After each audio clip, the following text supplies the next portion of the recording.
Bom, pessoal, hoje nós estamos de volta ao Oeste Africano para continuar a nossa jornada desde Senegal até a Guiné.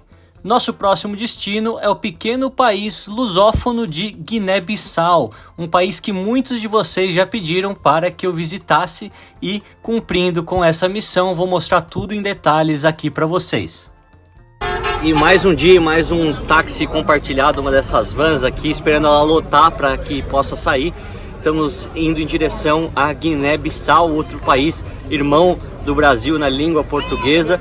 E vai ser uma aventura cruzar a fronteira, ver tudo e mostrar para vocês o caminho da fronteira e também tudo aquilo que eu encontrar na própria capital e nas diversas cidades talvez que eu passe no país. Mas as estradas africanas são sempre uma aventura por si só, como vocês já viram nos outros episódios, e espero que vocês continuem gostando e acompanhando sempre esse canal. Se você ainda não assistiu os vídeos do Senegal e da Gâmbia, assista para entender melhor o contexto histórico e social dessa região tão peculiar do mundo. Eu garanto que você vai se surpreender com as informações e também com todas as imagens que eu mostro. Desde a cidade de Ziguinchor, em Casamance, nós seguimos com um táxi compartilhado por mais de 7 horas até chegar na fronteira com Guiné-Bissau.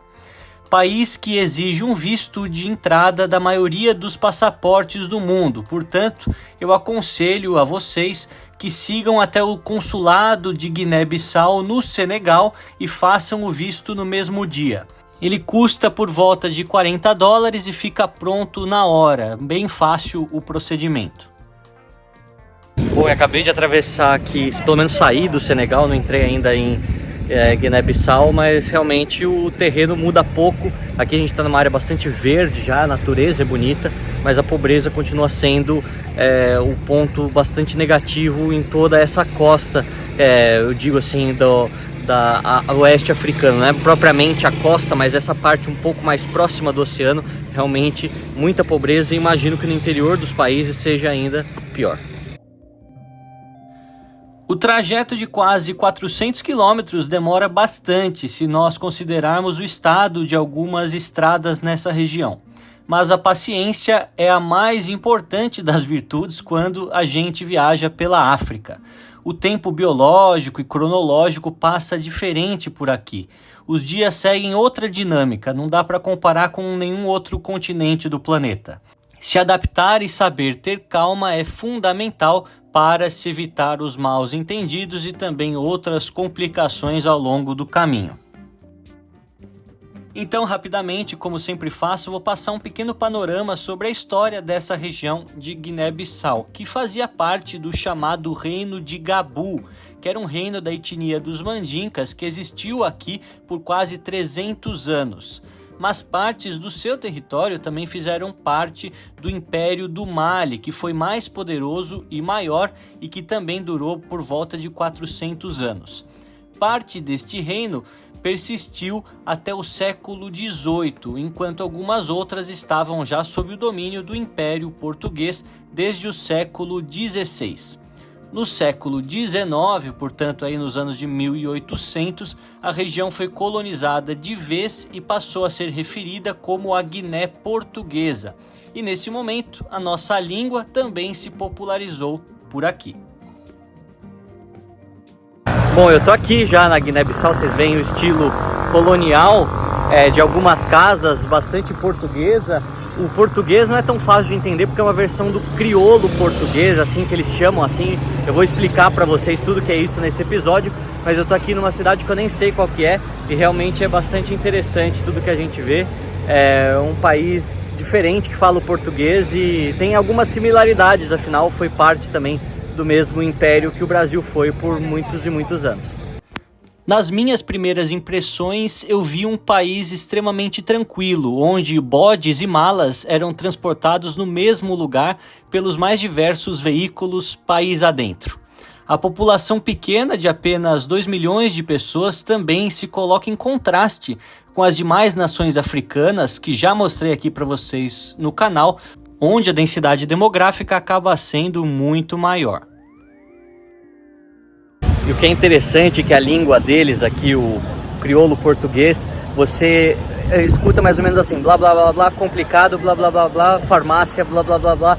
Então você entende palavras pontuais e já que quase 80, 90% das pessoas conseguem falar essa vertente do crioulo. O português padrão, que é ensinado nas escolas, que é falado pelo governo, ele é dominado aí, falam por 20%, às vezes 30% da população, dependendo da região, pode mudar essa estatística. Mas aqui no interior, a gente está na cidade que se chama, acho que Santo Domingo, teve um problema no carro e eu aproveitei para ver a cidade. Você vê o estilo colonial, ó, português dos prédios, muito interessante, e todas as pessoas muito abertas, assim, é uma experiência única, realmente um país que tem raízes semelhantes ao Brasil.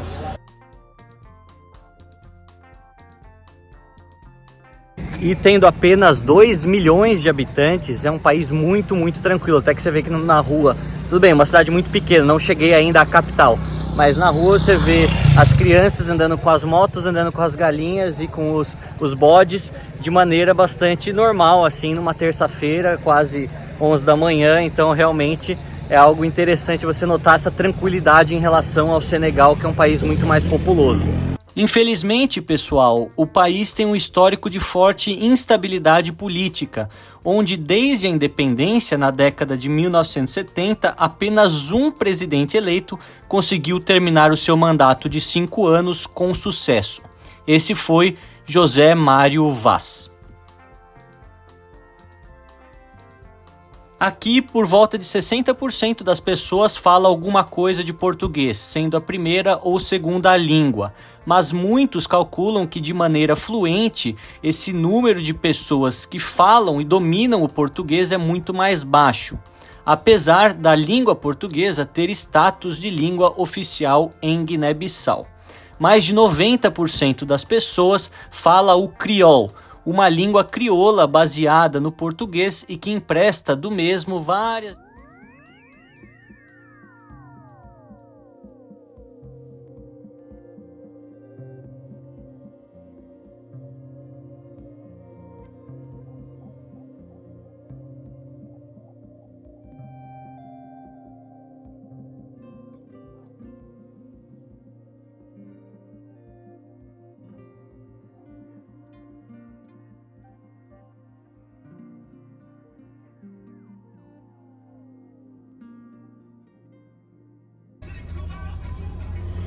Caranguejo.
E após longas horas de estrada, cheguei aqui em Bissau, a capital de Guiné-Bissau. Vou passar para vocês o perfil do país, mas só como curiosidade, eu estou ficando hospedado aqui no antigo quartel português na cidade. Você vê o estilo bastante colonial, pelo menos é o que me foi dito. Ainda não confirmei os dados, mas é muito bonito, foi renovado.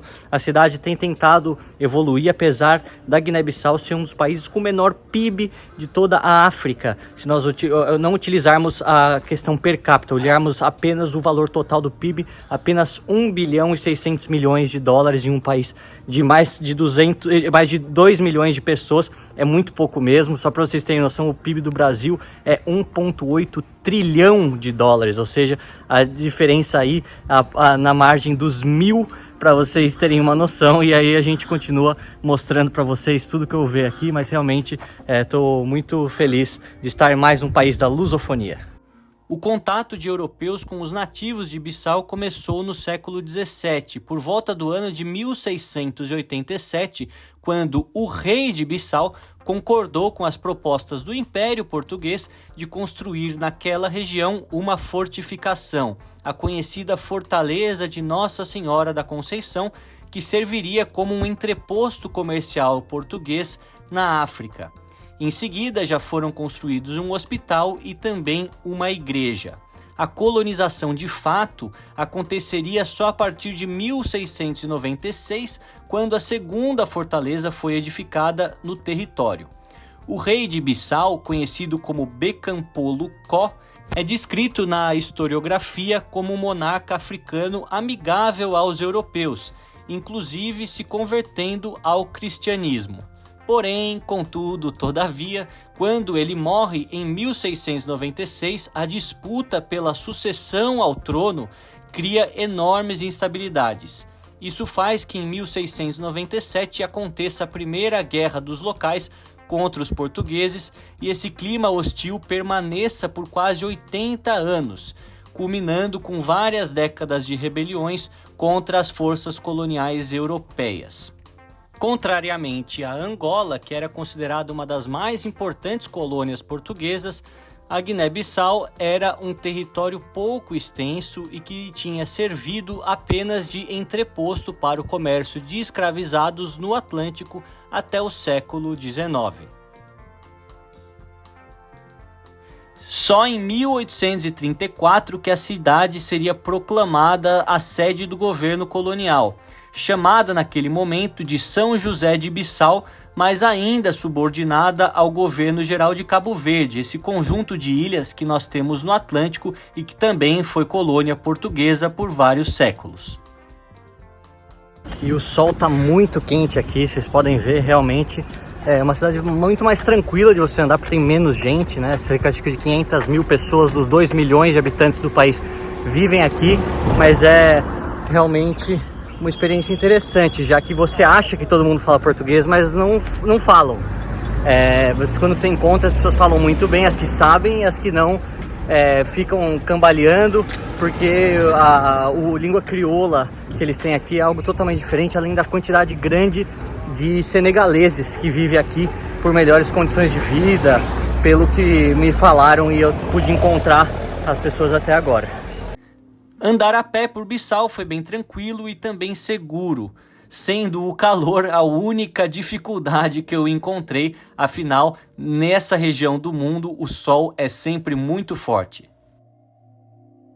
Olha, se considerarmos que a gente está num dos países mais pobres do mundo, o centrinho aqui é muito bem arrumado, muito ajeitado, muito limpo, até acho que eu vindo do Senegal e Gâmbia, países muito sujos, com muitos problemas relacionados ao saneamento básico, aqui chama a atenção por não ter essa quantidade de sujeira, por ser muito mais limpo. Então aqui estou no centro, perto do Palácio do Presidente, também do Partido Africano da Independência de Guiné e Cabo Verde, que eu vou contar essa história para vocês, tem a ver com a Revolução dos Cravos em Portugal, tem a ver também com aquele capítulo sobre Moçambique que eu já falei. Então me acompanhem, espero que vocês gostem de mais um dia aqui na África, nesse sol escaldante. Ao contrário de outras cidades africanas, onde há a forte presença do exército e da polícia em praças públicas, por aqui não vemos um ambiente como esse. Muito pelo contrário, a atmosfera em Bissau é bastante tranquila e com poucas pessoas na rua, até mesmo perto do Palácio Presidencial. Na avenida principal vemos uma grande obra de reconstrução, provavelmente na estrutura de canos. Muitas ruas, até mesmo no centro, não têm asfalto. Em compensação, o trânsito não é tão caótico como em outros países da região, já que o número de carros por aqui também é mais reduzido. Uma curiosidade interessante é que todos os táxis são da marca Mercedes, grande parte deles todos os modelos antigos. E as corridas são relativamente baratas e compartilhadas com outros passageiros, custando por volta de 50 centavos de dólar até uns 3 dólares, o que ficaria sempre na faixa de uns 12 reais no máximo. Isso, é claro, dependendo da distância. E a arquitetura colonial, vocês podem ver, é realmente incrível. Vocês veem em todos os lados, há sempre casas que, por mais que não estejam em um bom estado de conservação, são efeito, né? São legado daquilo que foi deixado pelos portugueses por tantos anos aqui. Eles que ficaram mais ou menos do século XV até 1974. Essa história eu vou contar para vocês e explicar tudo o que tem acontecido. Na hora do almoço, parei em um restaurante tradicional de bairro e comi um típico PF com arroz, linguiça, salada e batata frita. Algo muito familiar para os brasileiros e portugueses também. Isso me fascinou muito, sabe? Já que até mesmo no Senegal, aqui do lado, os sabores eram completamente diferentes. E por aqui, por questões históricas comuns, os sabores já são vivos na memória daqueles que vêm do Brasil. Em muitos cantos da cidade parecia uma pequena viagem no tempo de algo que eu não vi pessoalmente, mas de certa forma já ouvi de muitas pessoas. Eu já escutei que há alguns anos, em algumas regiões do Brasil, muitas cidades mais antigas tinham esse mesmo aspecto, essa mesma calmaria e essas mesmas cores. Realmente, Guiné-Bissau foi um país muito curioso de se conhecer.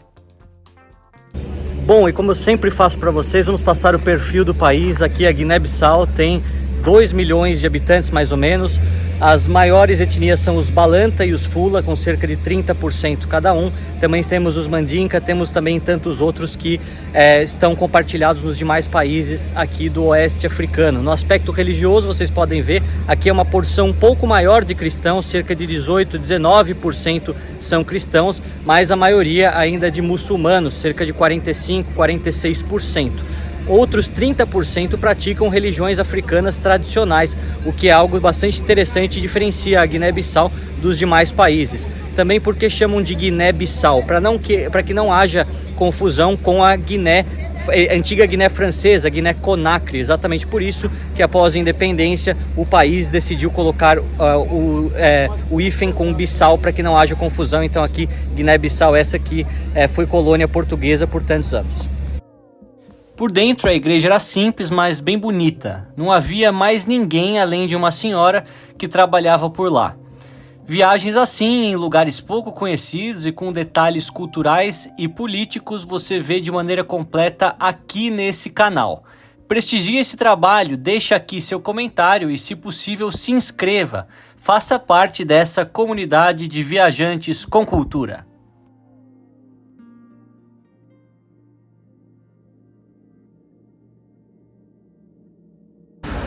O que é interessante é que, por mais que as pessoas não falem o português perfeito, só do fato de você ter pessoas que falam, você se sente mais próximo, mais em casa, né? Aquele velho conceito de minha língua, minha nação, minha pátria, porque você sempre encontra, e é algo que nós temos em semelhança numa parte tão distante do Brasil, né? É algo muito, muito interessante. Sempre gosto de pensar nesses aspectos também históricos, sociais, sociológicos tão complexos.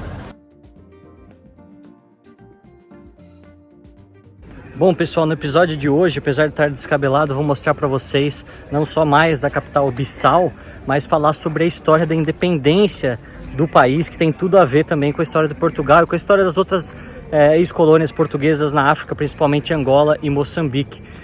E no caso de Guiné-Bissau, muito próxima de Cabo Verde também. Então, vamos conversar sobre isso, sobre um pouco de política e história. Então, se você gosta do canal, se inscreva aqui. Eu estou em lugares longínquos, trazendo informação de qualidade gratuita para vocês, então dê sua força, sempre ajuda.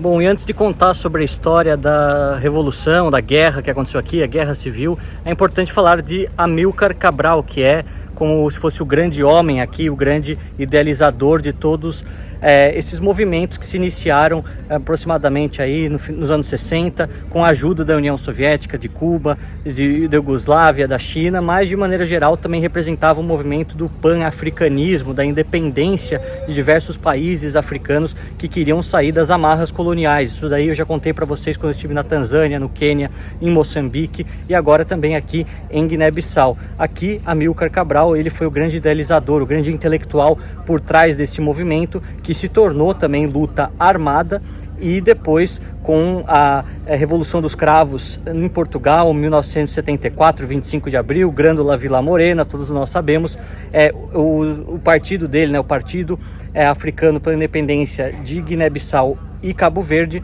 acaba se tornando partido único, e com isso temos Luiz Cabral, o seu irmão, como primeiro presidente do país. A Guerra de Independência da Guiné-Bissau foi um conflito armado entre o Partido Africano para a Independência da Guiné e Cabo Verde, conhecido como PAIGC, e as Forças Armadas de Portugal, com ataques variados que começaram desde 1961. Essa guerra teve início efetivo em janeiro de 1963, com um ataque do PAIGC ao quartel de Tite, uma cidade no sul de Guiné-Bissau. E ela terminou apenas em setembro de 1974 com o reconhecimento da independência do país. Isso no contexto da Revolução dos Cravos, que aconteceu em Portugal naquele mesmo ano. Assim como em Angola e em Moçambique, esse conflito foi considerado como uma guerra subversiva pelas autoridades portuguesas e uma guerra de libertação ou até mesmo revolucionária para os movimentos dentro da África. Nas décadas seguintes, a instabilidade política de diversos grupos ocasionou uma guerra civil em Bissau a partir de 1998. Um assunto que eu vou mostrar em maiores detalhes no próximo vídeo dessa série.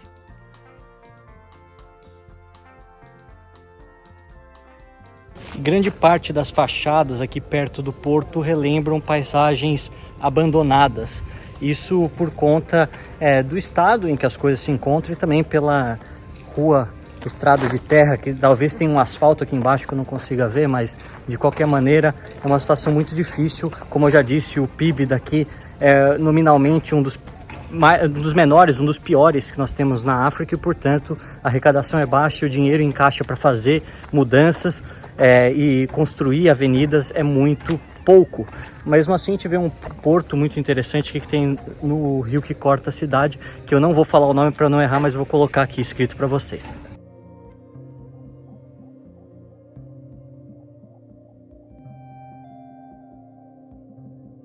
Por ter se iniciado como um país de partido único, nós sabemos que essa cultura de repressão política ainda é presente por aqui, apesar do multipartidarismo ter começado nos anos 90, e apesar de não ser uma ditadura ferrenha, não é uma democracia no estilo clássico, longe disso.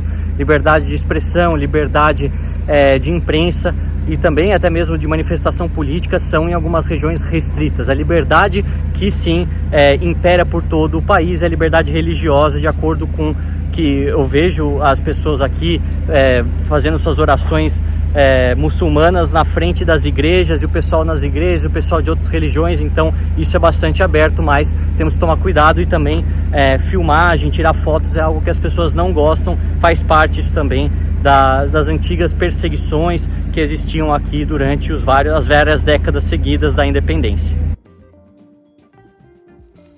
No final da tarde, me sentei em um bar local e tomei uma cerveja portuguesa, a famosa Sagres, uma das mais populares por aqui, e depois, obviamente, segui para o hotel para descansar essa caminhada de tantos quilômetros.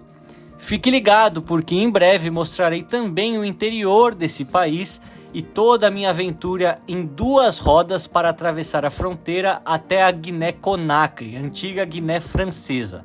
Tenho certeza que você vai se surpreender com essa viagem tão inusitada.